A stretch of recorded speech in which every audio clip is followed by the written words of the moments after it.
Hello and welcome to the LRM podcast, sponsored by Adrian Flux Insurance. I'm Martin Domoney. And I am not Steve Miller. You're not Steve? No, I'm Alice, Sumner-Andrews, advertising, consumery, commercially type person. If you've been to any of our events, you no Yes. doubt will have seen Alice floating around doing various duties, including talking to all our lovely traders and Yes. welcoming people into the events. So I'm sure you'll welcome her along. It's not your first podcast either, is it? It's not, no. I did actually, last year, we were in a bit of a bind in the lead up to LRM Live, so I hosted one with Steve and gave everyone a kind of overview of all the trade stands that we've got booked in for LRM Live. And you're absolutely right. Anybody who's probably come to one of our auto jumbles, I'm normally there at about 6 a.m. with a bit of too much of a grin on my face, I suppose. Full of enthusiasm. Full of enthusiasm and beans. And same, if you're ever traded at one of our shows, I'll probably have booked your trade stand in. And obviously, the lovely Steve Miller is swanning off in Italy right now. He is gallivanting in Italy. Not in a Land Rover, so we need to give him some stick when he gets back. He's decided to take his more economical and more comfortable BMW. So I'm sure you'll join me in ribbing him. If you'd like to give Steve some abuse, editorial at lrm.co.uk. Feel free to send your hate mail and I'll forward it straight on to him. Yes, I do and I don't blame him. If you've only got a set amount of time to go on a driving adventure and you have to set off on a particular day and get back by a certain day, your chances are significantly improved if you don't do it in a Land Rover, let's be honest. And if you are driving that far afield all the way to Italy and back, it's nice to actually just enjoy the holiday rather than thinking, what happens if ... I certainly think from an eardrum preservation and a back preservation point of view, he probably has made the right decision. Good point. But yeah, we'll have a proper catch up with Steve next week because I know there's been some Land Rover happenings. Some things have caught his eye in the last couple of weeks, so no doubt we'll talk about that. But lovely. For now, I thought we'll go straight into a bit of a sort of a listener's question special. Yes, and it's relevant for anybody that might have noticed something in the last couple of weeks with the podcast. So we start with a question from David Brasel, who says, "Hi Martin, I don't think I've missed an episode since the LRM podcast began. Compulsory listening on my commute home on a Thursday. Note the time difference to New Zealand. Sure.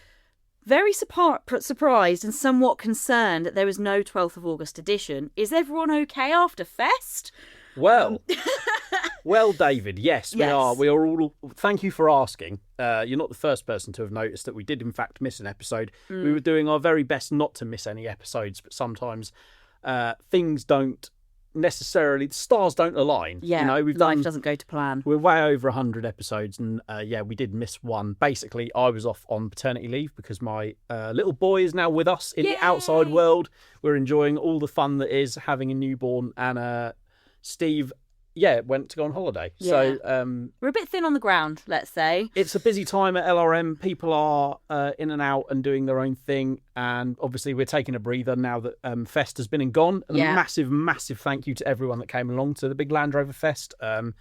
It was a heck of an operation to put together. Oh, it was amazing. I mean, it's really lovely that it's like we're having a welfare check from people. Thanks for caring, guys. It was amazing. The build up was exhausting, blistering heat, not very much in the way of shade on a showground like that, but it was so worth it to see the trade, the visitors, the campers, the clubs, and all the feedback we've had ever since has been fantastic. But it did break us. It was a really tough time. It was heavy going, and it's sometimes you're just buzzing off the adrenaline the whole weekend because it's so great to see everyone having such an amazing time. And I think what was really nice for all of us was to see how long after the event people were still posting about it on socials. So many pictures. Some people have compiled some really lovely. I think it's Jake from Traction Adventure. Yes, did a really nice, real honest from behind the scenes from the perspective of a trader, really which you video. Don't really get to see a lot of. It's really nice to see how much hard work and time and effort from if you turn up to a show and you walk up to someone's trade stand. you don't maybe necessarily understand or appreciate how much time it's taken them to get that all set up. Definitely. So that was a really lovely video, much appreciated. But so many people have done compilations. Some of it is just off-road course music, food. Some people have just focused on the shopping side of things. Some people have just focused on the arena. But we do really, really appreciate people taking all that time and effort to kind of summarise their experience. Definitely. Jack Boris the Defender did a video as well. Check that out on his YouTube. Anyone, like you say, anyone who went along and either just cut together a reel or something on Instagram or did a longer YouTube video, we really, really appreciate it. And we were so happy to hear that people who were there found it so different to any other Land Rover event, because that's what we were going for. Definitely. There'll be a proper report in the next issue of Land Rover Monthly as well, so don't miss that. And we're also releasing the dates for next year. We are. Because you can bet your bottom dollar we're running it next year as well. 100%. It will be back, and less, well, dare I say, better and bigger. Well, I don't know. I hope so. Didn't want to set the bar too high. Well, but basically, David Brassel, we're not dead. No. Fest did not kill us, but life has got in the way. And to finish off his lovely email, he has attached a photo of his Landy moving lambs and ewes on a winter morning. Look at that. I know, a beauty. Stunning, stunning. But thank you so much, David, for your care and your welfare check. But we should now, fingers crossed, be back to a normal weekly podcast schedule. Absolutely. And we hope you can enjoy this while out and about in your rather lovely looking Series 3. So all the way from us all the way to New Zealand. Thank you. And we appreciate every email we get, and we've got quite a few, so we're going to try and hammer through some today. Yes, we do. So next, let's have a look. We have an email from Alan Morrison with a subject line of Land Rovers and Kids. I think this one's going to be particularly topical and relevant, Martin. Yes. So it says, Morning, Stephen Martin. Just listened to the latest podcast and heard about Mini Martin and the question of Land Rovers with kids. As a father of 2 young boys under 3, youngest being just 16 weeks old, with 2 Land Rovers on the driveway and a long-term restoration, 80 in the garage, I can share what I've learnt in the last 2.5 years. This is very poignant. Yes. We have a 2014 Freelander 2 Metropolis and a 2016 Discovery 4 Landmark. The Freelander is the wife's car now. It was originally mine till our oldest was born, and we found that a pram, car seat and a 3-door Polo wasn't a good combo. Well, yes. First of all, huge thank you to everyone who's emailed about this subject, because it really has probably been one of the most responded to subjects that we've spoken about with the whole family thing. So, I can see how a 3-door Polo wouldn't do that well with a pram. You're not fitting much into a Polo. He goes on to say, the Freelander is big enough for 2 kids' seats in the back, one facing forward and the other back. The boot is big enough for a double pram if you collapse it down fully. You would struggle for a single pram and a dog in it without a divider and a guard. The D4 doesn't have that issue. We can get a double pram, lots of luggage and a Labrador in the boot of the car. We do have a boot guard and a divider in it.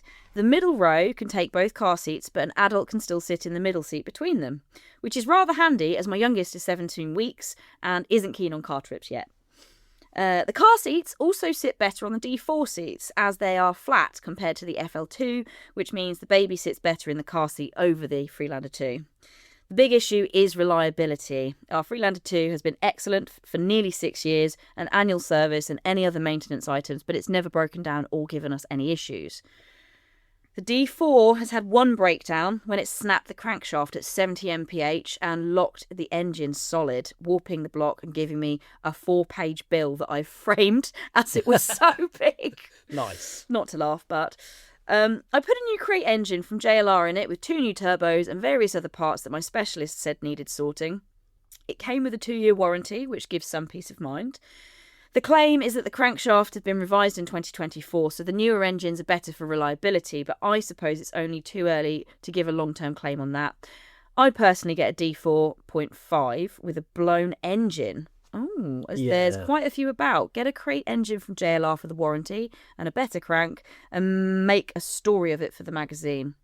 Rather amusingly, you featured my D4 in Reader's Cars last year when it was on Harris. 48 hours after that picture was taken, it was on the AA truck with the broken engine.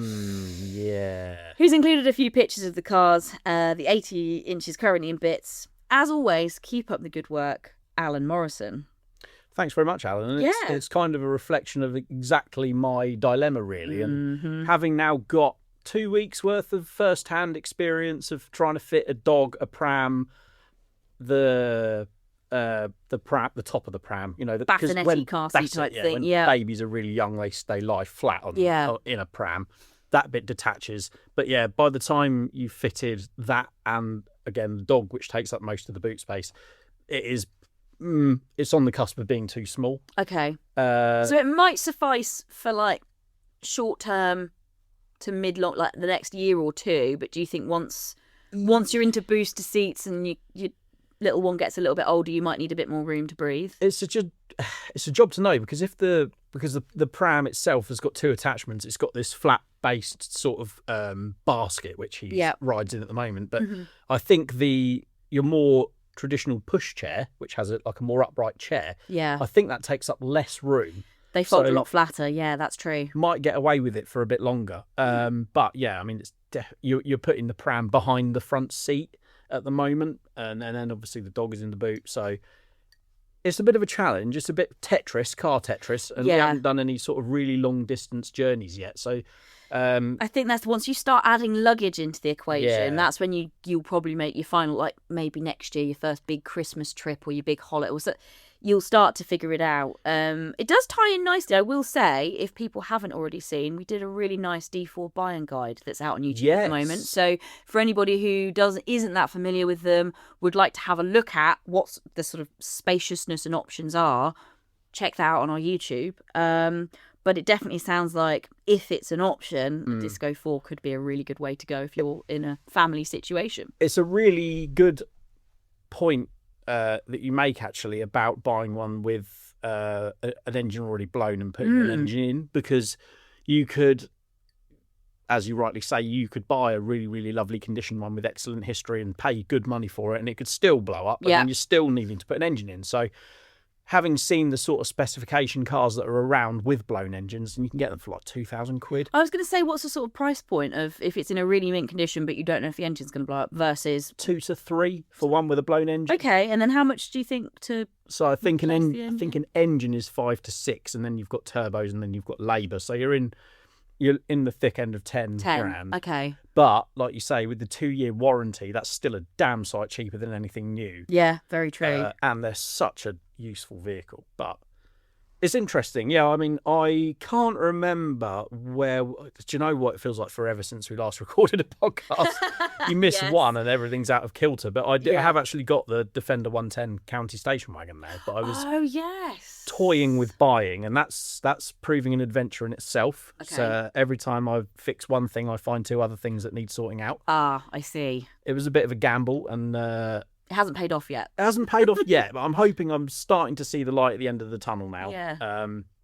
So yeah, I think I'm going to see how that goes, and then I'll decide. It's all just trial and error really at the moment. But thank you very much, Alan, for your email. That was really, really good. Yes, a lovely comprehensive email and some nice pictures at the bottom, which I shall send and you can have a look at. Yes, some lovely cars you've got there. Yeah. So we now have a chap called Robert Bolster, I believe he's an American, who says, "Hey guys, as they say in America, long-time listener, first-time caller." Oh, only I'm not an American or calling. Got that one wrong, didn't I?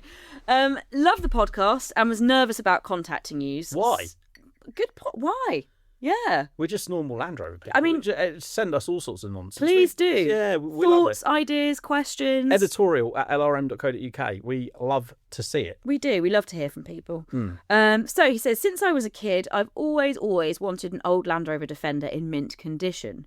So, at 32 years of age, one night after listening to a few too many of your podcasts and drinking a few too many cherries, I found myself sending a deposit for a 1970 2A3 Land Rover Defender. Okay, so that would be a Series 2A it is or 70. Yeah. I haven't seen a picture of it yet. But... No, I haven't. It's completely unseen. The owner says the chassis is perfect. It has a Daihatsu 4-track 2.8 turbo diesel engine that will turn over by hand only. There will be some bodywork welding required that I know about. Everything else will be an unseen gamble as I live in Ireland and I'm getting it delivered. Oh, wow. Oof, yeah, this is a bit of a gamble. My only issue is my mechanical knowledge extends to changing a tyre and jump-starting a flat battery, not rebuilding a vehicle 24 years older than I am. But What could go wrong? Between YouTube and ChatGPT, I surely can work out what to do. I'm just wondering if yous would have some guidance of what order to do things. If the chassis is good, do I need to strip the body? What would be your month-by-month guide so I don't jump ahead of myself? Thanks for reading. Rob from Ireland. Well, Rob from Ireland, that's fair play to you. I would start by saying, it probably sound like a broken record, YouTube, great for information. ChatGPT, hit and miss. Not so reliable. It's kind of like, at the moment, AI in that respect is kind of like your mate down the pub who you're going to ask a question and 50% of it's going to be true and 50% is going to be nonsense. Yep. So, I mean, we pride ourselves with Land Rover Monthly, LRM has been around an awfully long time. We put a lot of research into the information we give out. We don't spout nonsense like AI can do. So just be careful where you get your information from. That would be my first piece of advice, because you could be barking up the wrong tree in a lot of different ways. I would also say, depending on what you want to do with the Land Rover, if you're doing a full rebuild, that's one thing. If you're going to repair it to a point where you can start enjoying it, which is personally what I would do, don't take it too far apart. Focus on what you need to fix. So that it runs. Yeah. Basically get it on the road. Yes. Okay. So Daihatsu 2.8 diesel engine, they're pretty simple. They're pretty similar in operation to your 200, 300 TDI. Very, very basic mechanically injected diesel. Realistically, if you're giving 12 volts to the stop solenoid on the fuel pump and you're turning it over fast enough, it should start. If it doesn't, then you need to do a bit of investigation. Bodywork wise, if the chassis is good, the only other steel part on it is the bulkhead. So determine what needs repairing on that. If it's footwells, they're a classic example. Again, just take off what you need to take off. So front wings off, floor plates out, and that way you're not left staring at a huge pile of parts. That's intimidating, and you don't know where it all goes back together again. Okay. It's very, very easy to become overwhelmed and then sort of like just ignore it, and out of sight is out of mind, and then 6 years have passed and you've still got a Project Land Rover that you haven't made any progress with.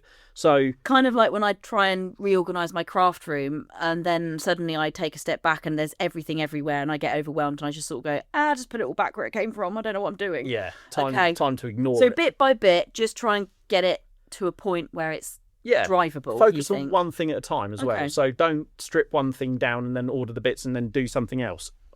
I've fallen into that trap so many times, and before you know it, the Land Rover is completely blown apart and you're like, oh God, where did I put that? If you're not up against a time crunch, do one thing, focus on it, give it your attention, move on to the next thing. That would be my advice. Nice one. I'll put my marketing hat on for a second. Okay. If you don't necessarily have friends or family that you can reliably ask to help with this or who have knowledge, my suggestion might be, and this purely, I've had to answer a few people's questions in the last couple of weeks, who've been looking for articles that no longer exist online. And if you go on to getting a digital subscription to Land Rover Monthly, you can search through a very long, is it 15 years worth? It's back as far as 2015. That's it, about nearly 10 years worth of content, and you can search by words. You could put in Series 3, Series 2, specific things that you're looking for, and it will bring up some amazing step-by-step technical guides. Yeah. Because we had a chap who was following along fixing something a few months ago, and that article unfortunately doesn't exist on our website anymore, but I was able to bring up a PDF of the original article, and he was so amazed by it. He went, you know what, just based on what you've sent me, I'm going to subscribe digitally because it's just such a wealth of knowledge. So I would put my marketing hat on and suggest that you go for an exact editions kind of subscription, digital subscription. Oh, I would agree with you, because as we've already sort of had a go at, if you're getting information from Land Rover Monthly, from LRM as a magazine, it's properly researched, it's properly fact-checked. Mm-hmm. You're not going to get, bombarded with nonsense. Or adverts. It's not You're halfway through and every 5 minutes you're watching a YouTube video. I mean, that is the nature of the world, but some people do just like to... And it's right there. You can have it on your phone or your tablet. It's right there. Print it off if you want to. Or, flick through, and it's information you can trust. So yeah, everyone's got to start somewhere. You've kind of jumped in at the deep end by buying a vehicle you haven't even seen and having it transported to where you live, and fair play. I think that's quite exciting. But just don't bite off more than you can chew. Be organised and take one thing at a time. Excellent advice. Unfortunately, we also can say that it's an unseen vehicle because there are no pictures attached. But please, when it gets delivered, definitely do get in touch and send us some updates. Fire over some photos. And in fact, work in progress page is designed for exactly this sort of thing. Yes, it is. Yeah, good point. We've got some crackers lined up for that. So, and then we're by all means still accepting submissions. So if you've got a Land Rover project on the go and you think I'd love to see that in Land Rover Monthly magazine, send me an email, editorial@lrm.co.uk, and you could well start in that page of the magazine. Lovely jubbly. Immortalised forever in print. Yeah.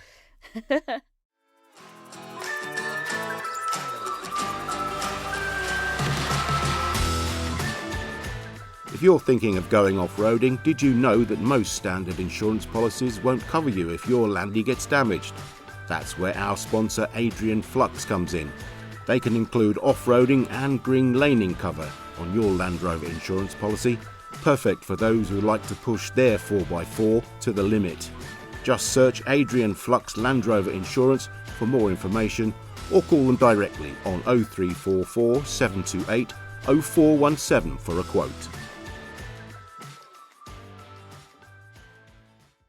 Okay, moving on. We have more questions. Are you ready to go, Martin? I'm listening. So Leslie Richardson says, with the subject line of Land Rover modifications, there have been some wonderful articles in LRM this year relating to modifications such as extended chassis, different engine, etc. What I'm curious to understand, though, is insurance still easy to come by? I once declared side steps to my insurer when I was thinking about putting a set on my L322 Range Rover.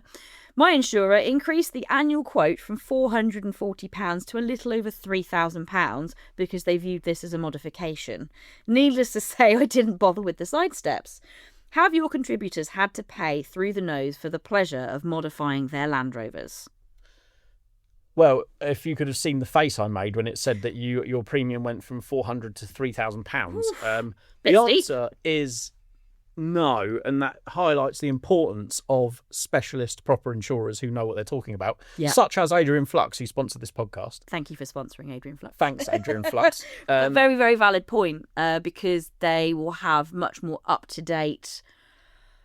There's specific terminology they use in the insurance world, and not to be boring about it, but they will have list of, if you add this to a vehicle, it's not actually a massive modification. It's just aesthetic, or it's as you say, a sidestep. It doesn't mean you're completely changing the vehicle or the use of the vehicle. No. But because all the insurance companies that LRM partner with on various things, be that Adrian Flux, obviously for the podcast, we're Howden Classic sponsor our events, Lancaster, they're sponsoring our buying guides on YouTube. We're really, really particular about who we partner with because we want our listeners, viewers, visitors to have a good experience. And all of these companies know about Land Rovers. They know that you fitting side steps or a wheel carrier or all-terrain tyres isn't gonna make you more of a risk, and in fact a lot of the time enthusiast-owned vehicles are looked after far better than Doris down the road in a nearly new Nissan Micra. Absolutely. And that is reflected in the service that you will get. So my advice, Leslie, would be to ring up your insurer, cancel your current policy and go with the one that with the specialist knows what they're on about. Absolutely. It's also quite poignant. I'm sure a lot of our listeners and readers know, mention if you're part of a club, because that can often mean a little bit more of a discount, because it proves that you are a real enthusiast that's knowledgeable, that you care about your vehicle. And actually, a lot of the time, if you're adding these types of products and upgrades and accessories, it's because you're trying to avoid more damage. So it's sad that there are insurers out there that want to charge you through the teeth for it, but the specialists will really know what you're talking about. So ring them up and have a chat, because a lot of the time they've got dedicated experts who actually know what you're talking about at the other end of the phone. Definitely. And also, like you mentioned, a lot of contributors that have got highly modified Land Rovers in features in the mag. Mm-hmm. A lot of the time, again, because these companies have the knowledge and the background with specialist insurance that they do, nothing is too big a problem. Like my My Series 3 has a V8 swapped into it, which was done years ago, but it's still an engine conversion to an engine that's a decent power hike and a much bigger capacity than the standard one. But I still pay about £100 a year to insure it. Is that all? Because it's wow. It's on a classic policy because it's so old, but yep. They don't see these things as problems. And if you tell them, be honest with your insurer, obviously, because if you don't, then you'll be in trouble if anything happens. But they're more likely to view you as someone who cares and has pride in their vehicle if you disclose every single little thing, than if you try and chance it or don't bother, God forbid, don't declare mods and things like that. And then you get into an accident, and when it's assessed, they go, you didn't tell us about this. Exactly. You didn't tell us about that. Yeah, avoid doing that for sure. Okay. So, yeah, that was a great question, actually. It's very valid. I cannot believe the jump, but £440 to £3,000 is just ridiculous. But it just proves that people out there that just don't know or understand the specialist market. Absolutely. So yes, definitely give one of our recommended insurers a call or an email, or visit their website, and they'll definitely be able to help you with any modifications that you have planned now or in the future. Where are we at next, Martin? We've got one more lined up in the questions. I'll tell you what we'll do. Yes. Shall we mix it up a bit and yes. go, well, let's have, and I know this will shock you, listeners, we're actually going to do Product of the Week. Product of the Week. Product of the Week. And this week, it's from our good friends at Optimil. Oh, Optimil. We love lovely. Optimil. We do. They're a wonderful bunch of people. Kath and Steve at Optimil. Lovely, lovely. And, of course, Emily.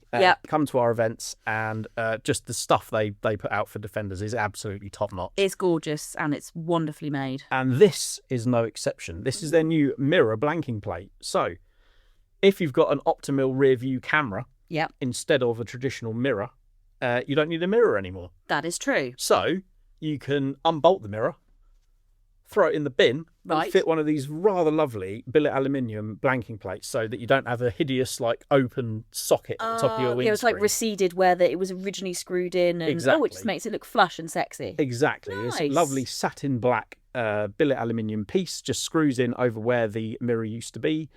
Comes with fixings, and it looks really, really tidy, and it just finishes. If you've got the rest of your interior is that standard, especially if you're fitting Optimil bits, we all know they're not, they're a premium product. If you just had an unfinished bit in the middle of your couple of holes and a bit of a dent, that would be quite annoying. Gonna look quite grim. So for just £35 you can get this rather lovely blanking plate, which you've just finished things off nicely, and you can get that from optimiluk.co.uk. Do you know, what I love about that, and what I love about companies like Optimil is they really do come up with wonderful solutions to sometimes widespread problems and sometimes quite specific problems. I can imagine being somebody who does exactly what you've described. They've completely overhauled a Land Rover to a specific specification. Let's say they might have a little touch of the old OCD, like Steve, and he's sitting there, and every time he's driving down there, I can just picture him looking up and going, oh, that gap's really annoying me, or that hole over there, or that dent. And they've come up with a lovely specific solution that will just make it all look neat and tidy. And I think £35 is really good value. Definitely. For something that solves that problem. Yeah, 100%. I've been lucky enough to fit quite a few Optimil bits to different Land Rovers over the years, and the fit and finish, the service as well. If you have a problem with something, I remember I was fitting some of their billet door mirror arms, which have the little puddle lights in the bottom, and I can't remember exactly what the issue was, but I rang them. And they were just so helpful, always at the end of the phone, ready to answer questions. If you've got any kind of problems with fitting stuff, that's kind of what you're paying for when you buy a premium product, is that backup. Well, but just being able to pick up the phone and not have to go through 5 different levels of robots to get an answer to a question, which is most of the time these days when you order something from anyone. To be able to just have a friendly voice at the end of the phone that explains it, talks it through, solves the problem is quite a rarity these days. It has a value in itself. Yeah, definitely. But, also, there is a new issue of Land Rover Monthly on sale. There is. That probably happened right in the middle of you being off. It did. Yes, when you were busy with little one. I was indeed very, very busy. But it's important that we highlight it, and it's important also that we follow on with a feature of the week. Please do. Which is going to be the cover feature for this issue. The current issue that's on sale has a very, very dashing Adventure Edition Defender 110 on the cover. It is rather lovely. It is very, very lovely, and this has been a long, long-term project. We've had this one on the boil for a long time, possibly the best part of a year. And it's finally finished. And we were lucky enough to go along and see what it was all about. Alistair Cusick took some amazing photographs. His photography is second to none. Spot on, isn't it? It's just so good. And he's captured this beautifully. So for those of you who don't know, the Adventure Edition was one of the 3 final editions when Defender went out of production. You had Heritage, which was sort of your Grasmere, pastel-y green. Right, yeah. Autobiography, which was a really posh one with two-tone paint and leather door cards and all engravings sorts of stuff. And that sort of stuff, I'd imagine. Yeah. And then the final one, which is my personal favourite, was the Adventure Edition, which you've got underbody protection, you've got special paint, you've got special seats, badging, stuff like that. But the chap who owns this one has taken an Adventure Edition and he's decided to make it basically as modern, as everyday friendly as he possibly can. Okay. So think if the Defender was still being produced today, what you think they would have made it. That's interesting. But without it being in the new Defender body shape. Yes. Okay, that's quite interesting. So he hasn't subtracted at all from the vehicle as such. Just added to it to make it more comfortable, easier to drive. I'm assuming things like navigational upgrades and infotainment, comfortableness. The seating maybe is replaced. What was the original seating like? The adventure seats were probably actually quite good, nice. I would say. Yeah, they were nice. Has he maybe added some heating? That would be the tip of the iceberg. What hasn't he added? Exactly. It's a really, really well built thing, and it's not just sort of interior upgrades and convenient stuff either. It's mechanically fully gone through. So right. Torque biasing diffs front and rear. It's got upgraded intercooler. It's got big brake kit. It's got air suspension all round. Wow. Fully active damping, so you can set it up for fast road stuff and then turn it off when you want to go off road. That's quite handy. It's a serious build. You could take it anywhere. Yeah. You could take a new Defender. Is that basically we're saying? Yeah. And when you start to, I mean, as I say, Alistair's captured it beautifully. The sort of standard to which it has been built, the routing of all the cabling, the packaging of it. It's got an incredible sound system in it as well. It's not just sort of slap a head unit in it and call it a day. It's really, really nicely put together. So yeah, you won't miss it on the cover of the current issue of Land Rover Monthly. And it's got the main feature, and it's absolutely deserving of it, in my opinion. It's everything you could possibly want from a classic Defender, sort of dragged kicking and screaming into the modern day, really. I'll have a little look through that one. I did have a flick through when we before we went to press, but it's always nice to see something in paper.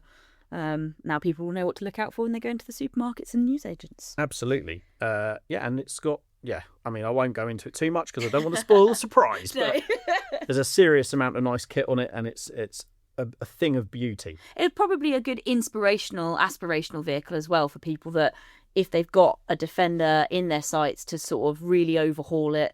A good way to get some ideas together and a little shopping list of things. Yeah, absolutely. I mean, not everyone's going to go out and replicate it.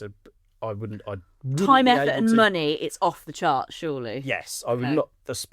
All 3 of those things. I would not be able to imagine how many hours of work and how many thousands of pounds have gone into it. But if you were to pick 3 or 4 elements of that, and implement them in your own car, you could really make a big difference. It's exciting. Nice. Check it out. I've got a small sort of product-related announcement, actually. Go on. We've got our lovely friends at Machine Mart, who we quite often talk about their Clark range of products. This time with a bit of a difference. They've actually got, for people that have shopped with Machine Mart in the past or on a regular basis will probably know that they quite often have what they call price crashes. And these promotions can run for a week, sometimes to 2 weeks, sometimes to a month. And if you're quite a savvy shopper, it's probably worth keeping an eye on them, because if you're buying, it could be anything for equipment for your garage, for your garden, power tools. And in this instance, until the 1st of September, they've got a garage gear price crash. Okay. So that could be anything from like a workshop crane to a battery charger. But some of this kit is quite pricey. So if you've got like a shopping list of things you want to upgrade in your garage, your workshop, always worth checking out to see if they've got any of these promotions on. Sometimes it could be a £5 off. Sometimes you could be talking tens or hundreds of pounds. Right. But that you can find on machinemart.co.uk. It's all over the main homepage, but it's on until the 1st of September. So by the time this comes out, people have got a week to have a bit of a shop about. So don't mess around. Do not mess around. Machinemart.co.uk. Go, because I'm always amazed when I'm looking for a tool, which I have been doing recently because the Defender I've bought needs injector seals and what do you need? A puller to get the injectors out. As somebody who's not knowledgeable or hands-on when it comes to tech stuff, explain what a puller is to me. So fuel injectors, diesel injectors, they sit in tightly in a socket in the top of the engine in the cylinder head, and over time, due to age, heat, carbon build-up, they basically seize in place. Oh, and they're quite difficult to get out. They are a nightmare to get out without damaging, because they're quite a delicate thing. Okay. So if you start like levering on them and like hitting them and trying to shock them out, gonna cause more issues. Definitely not the best way to go about it. But you can buy a tool which is actually made by Sealy, but Machine Mart do sell it, which fits over the top of the injector, and it sort of holds it all in place nicely with a locking ring, and then it's got a slide hammer, so you can you're essentially, all the force that you're putting on the injector is spread into the main body of it rather than any of the delicate bits. Right. And it shocks it out. Oh, cool. I love nerdy stuff like that. So that's quite a very specific tool. Very specific. Exactly. And that's, until you look, you don't know where to get these things from. Yeah. 9 times out of 10, Machine Mart have got it. They're really, really good at this sort of stuff, at this... like you say, the nitty-gritty, the things that you don't need all the time, things like steering arm pullers. I've had them from Machine Mart. I've got timing tool sets for doing cam belts from Machine Mart. And you'd think that a company that they're quite well known for doing their sort of more general socket sets and spanners and tool chests and that sort of stuff. You might not necessarily think they would do them, but they do. Yeah. It's really, really good. And they've often got deals on, promotions on, whether it's the price crash or something else, just seasonal offer. They had an air conditioning thing a couple of weeks ago, and they'd gone out of stock almost immediately when it was boiling hot. But again, so they even do weird like hobby stuff, like lathe machine, lathe wood car. They're I wouldn't even want to imagine the size of their warehouses. I bet.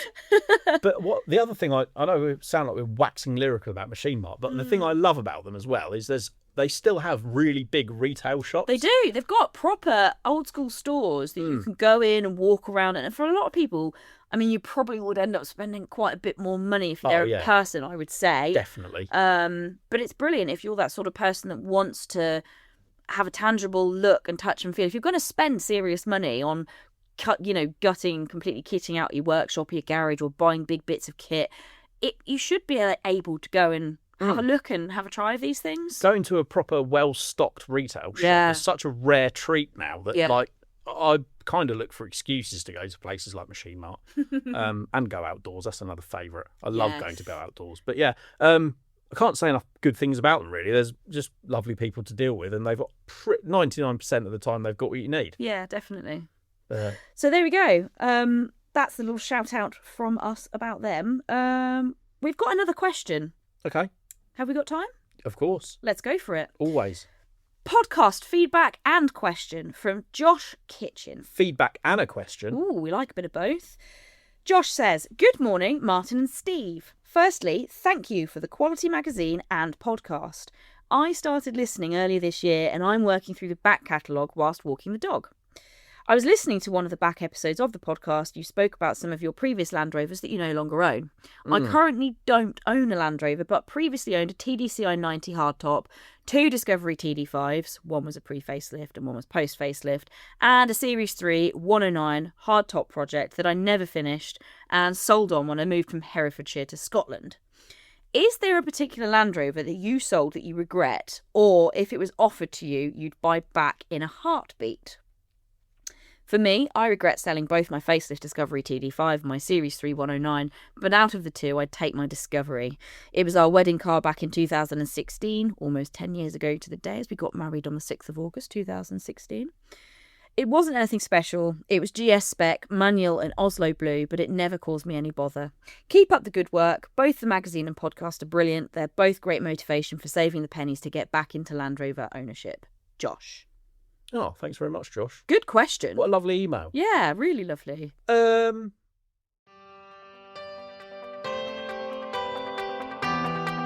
Finding the right parts for your Land Rover or Range Rover shouldn't be an off-road challenge. At bmh4x4.com, we've built a smarter way to get you back on track. Our new website is now live, the simple, fast and reliable way to find the parts and accessories you need. Supplying quality parts for Defender 1983 to 2016, Discovery 1, 2, 3 and 4, Range Rover Sport 2005 to 2013 with Range Rover P38A and L322 coming soon. All parts are backed by expert knowledge, quick delivery and a 2-year quality guarantee. Visit bmh4x4.com, built by enthusiasts for enthusiasts.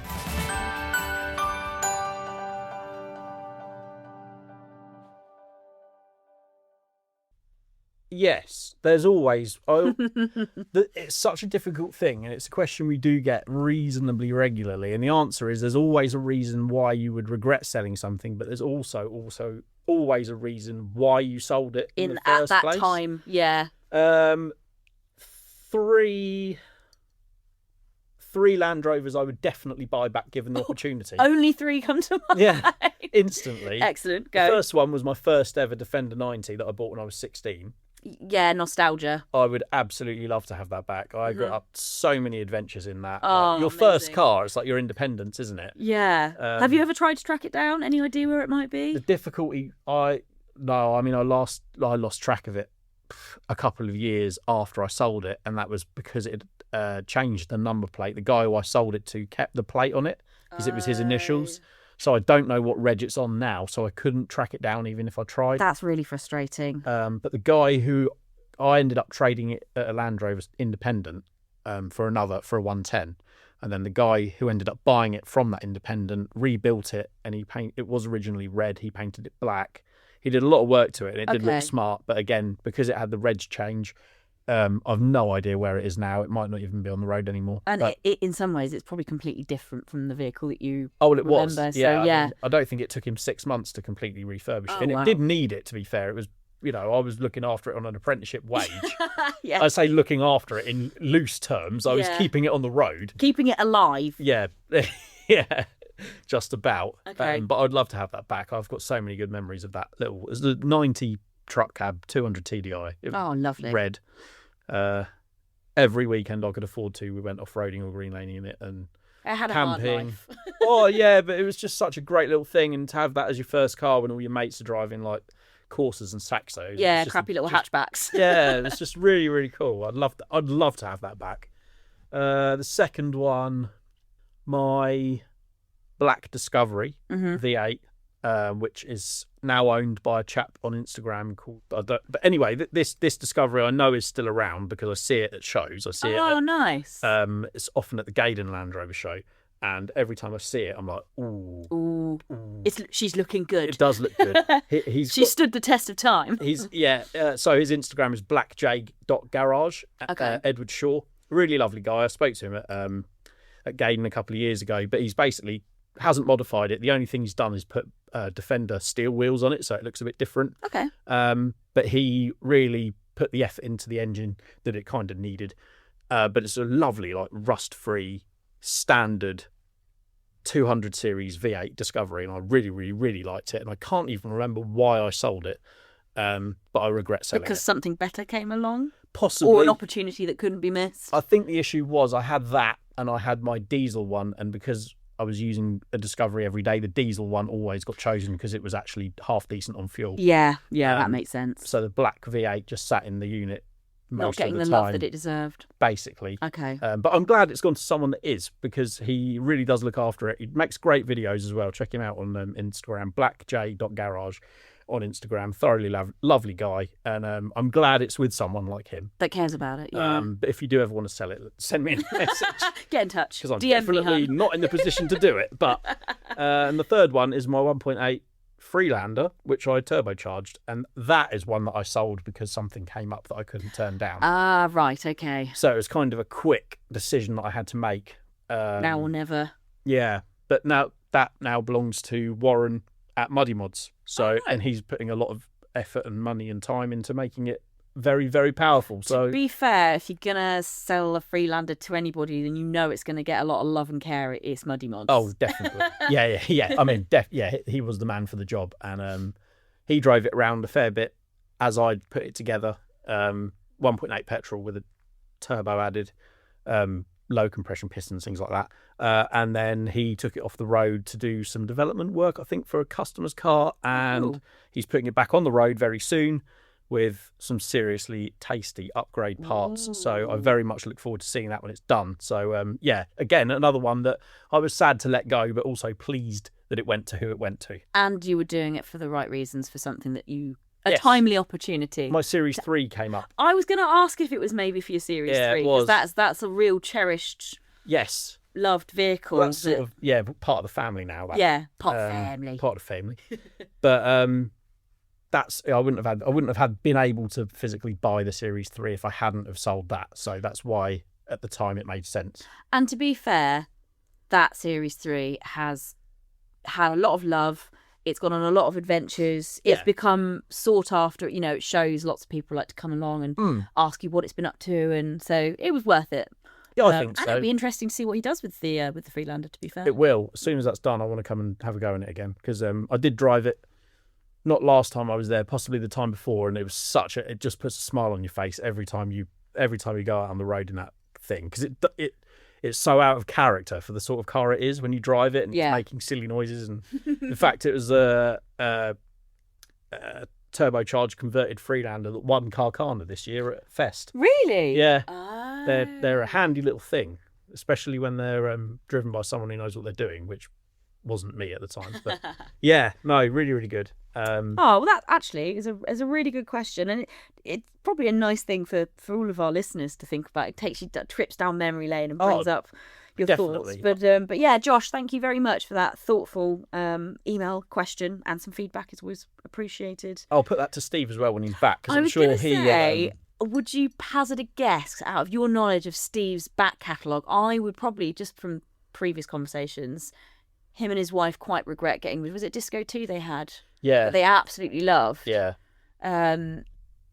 Yeah, they had a Kinder Sand, like the burnt orange coloured Disco 2. Yeah. I think he does regret selling that. I think he also regrets selling his Disco 3, but he doesn't regret the repair bills. So yeah, true. It's one of them. But again, we'll ask him when he's back. We've said many a time, once you've had a Disco 3 or 4, it's very difficult to replace it with anything as good. But Steve can answer for himself when he's back from swanning around the Alps. Yes, when he's back in his, hopefully all still in one piece BMW. Yeah. More chance of making it back in one piece in the vehicle that he's going in, really, let's be honest. Yeah, certainly his physical being is, and I don't know about the vehicle itself. Yeah, we'll see. Yeah, but no, it was a good one. We've had a good few questions there, and we've got plenty more, which we'll do in another episode. There's still more to come. Tons. Oh my goodness. We've barely scratched the tip of the iceberg. It's been a busy few weeks and a busy few months. And if you have sent us a question and we haven't got to it yet, please be patient. We really do appreciate getting them, and we're sorry if we haven't got to them as timely as we'd like. It's just a lot on the go. We've been busy. Yeah, sorry. Lovely. Well, I think... Should we wrap it up? I think we should wrap it up. That's everything I needed to talk about and everything we said we'd have a chat about. So. I will do the bit where I tell people what to do. Yes, so what do people do next, Martin? They follow us on social media, Land Rover Monthly on Facebook, Instagram. They subscribe to the YouTube channel. Please do that, yes. The buying guides are going live. The first one is up, the Discovery 4 buying guide.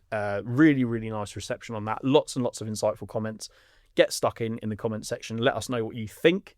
What else do they need to do? Sign up for the newsletter. Yes, the email newsletter. We do send quite a few really detailed and interesting emails every month. Yes.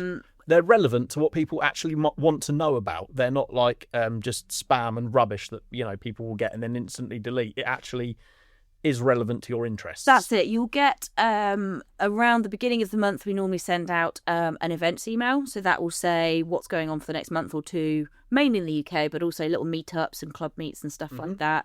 There's vehicles for sale. So you get an email that says, look, here's the latest vehicles that are listed on the website. We do an email at the end of the month, which is around payday time, which is here's some nice sexy stuff for you to spend your money on. Yeah. And then there's also an email that tells you what's going on in the latest issue, what's happening in the podcast and YouTube that you might not want to miss. And my favourite one. Yes. Editor's Pick of the Month. Vehicles for sale. Yes. The new Land Rover Hub Marketplace is very, very busy. That's filling up nicely. So for anybody who's recent to joining the podcast, isn't that familiar with us, we very, very kindly offer a free of charge service. So if you have a Land Rover or a collection of Land Rovers and you're a private owner and you want to sell it, you can list it on www.landroverhub.co.uk. You will need to fill in a couple of bits of information, upload a couple of pictures, but once you've done that, it will be published on the website free of charge. As long as it doesn't sell before the email comes out, it will get featured in our monthly vehicles for sale email. Yeah. If it's a really lovely vehicle, something very special, it could make it to be the editor / Martin's pick of the month. And it will also make it into the pages of Land Rover Monthly. So yeah, if you've got a vehicle you're thinking about selling or listing, definitely pop it on our website. It won't cost you a penny, and we'll shout about it from the rooftops, hopefully until it sells. It's funny you mention if it hasn't sold before the newsletter goes out. Twice now I've had to rewrite the flipping newsletter because of the nature of people coming to Land Rover Hub. They are enthusiasts, and the people that are selling are enthusiasts. The turnover is pretty quick. Yes. Vehicles that are up there are decent quality and they're normally priced very well. So I have often gone to send out a newsletter and then been told, oh, can you do another one? Because that vehicle's sold already. Take it off. Yeah. So honestly, probably the most slept on, kind of under the radar, best kept secret about buying and selling Land Rovers. I would say so. And actually, just subscribe to the emails because you'll get them first. And if you're in the market for adding to your collection, or if you've got something really special you're looking for, then it's probably a good place to start. There's not hundreds of vehicles on there, but what is on there are usually very high quality, really looked after, really loved vehicles. And as Martin said, they're not at ridiculous prices. No, a lot of them very... In fact, you mentioned rare and collectible. There was a Defender 90 SV on there not that long ago, which is like, they just don't come up for sale. And I haven't seen it anywhere else. So check it out. But it might have sold by now, but we'll see. Yeah, probably. Go and have a look. What else do people need to do? Oh, of course. Subscribe to the magazine. That would be nice. If you like what you're hearing here and what you see on YouTube, imagine that, but in glorious print. And it just comes through your door. You don't even have to get in your car or put it in a basket or fight people in Tesco. Turns up through your door. Postage is included. What's not to love? Exactly, and you save money over buying it in the shop. So you do what I'd like to call girl massing here, but exactly that. If 9 times out of 10 you're going to the supermarket, going to newsagents, and you just always end up buying it and you're paying the cover price, add it up over a year and go online and look at our subscription rates, you will save money. Definitely. And it's a convenience thing. It's also sometimes if you've got a busy day-to-day life, you just come home from work and it's sitting there on the doormat looking at you going, it's a treat. It's a real treat, yeah. Definitely. So, if you visit Land Rover Hub, there's plenty of options and ideas on how you can subscribe there as well. Absolutely. And final thing to ask is, if you like the podcast, and we hope that you do, because we love to produce it, leave us a little rating or a review on your preferred platform, be that Apple, Spotify, any of the others, YouTube, because it means a lot to us. We really, really like doing it, and it means we can justify it to our bosses. That's true. And we get to do this an hour every week. Yeah, it's great. So do that and tell your friends about it, because if there's a lot of people in the Land Rover sphere. Yes. Some of them might not know about the podcast. And if they don't know about the podcast, how can they listen to the podcast? So tell everybody. Tell them. Shout it from the rooftops, please. We and would thank be you. Eternally grateful. And I think now that we've finished ramming marketing down people's throats, we'll call it a day, and we'll see you back with Steve probably, if he does make it back from Italy. Catch you next week. Bye for now.